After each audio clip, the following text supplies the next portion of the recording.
Marseille. Un port construit dans l'Antiquité pour servir de passerelle entre les pays du Nord et du Sud. Un refuge pour des peuples du monde entier qui ont trouvé là une terre d'accueil pour recommencer leur vie. Une cité qui depuis toujours a su respecter la nature et qui sert aujourd'hui de modèle pour la gestion des ressources naturelles. Évidemment, Marseille c'est aussi un club de foot, une équipe de natation et un sens de la fête et de l'hospitalité hors norme, avec des grands événements comme la capitale européenne de la culture en 2013, le championnat d'Europe en 2016 et la capitale européenne du sport en 2017. Pour toutes ces raisons, Marseille est aujourd'hui une des villes françaises les plus attractives au monde. Marseille est un port qui a 2600 ans d'existence. Et sur la Méditerranée, Marseille a toujours voulu entretenir des relations d'amitié avec les pays riverains de la Méditerranée. Nous avons à Marseille au moins 70 consulats qui représentent des pays avec lesquels nous avons des accords de jumelage, des accords d'amitié. Donc nous avons des liens d'amitié partout.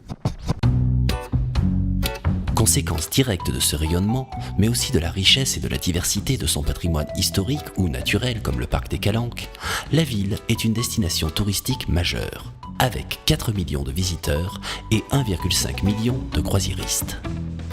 Marseille a été véritablement, en l'espace de quelques années, devenue la capitale de la croisière en Méditerranée, grâce à ses installations, grâce aussi à l'accompagnement, je dirais, marketing qui a été fait autour de Marseille.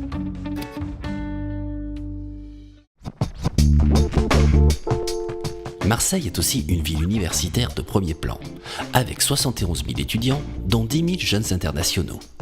Parmi eux, voici Dionné Niokor, qui après ses études au Sénégal est venu finir sa thèse dans le laboratoire d'infectiologie du professeur Raoult. C'était une opportunité. Voilà, c'était une opportunité. On est recordman du monde par rapport à l'exploration du microbiome.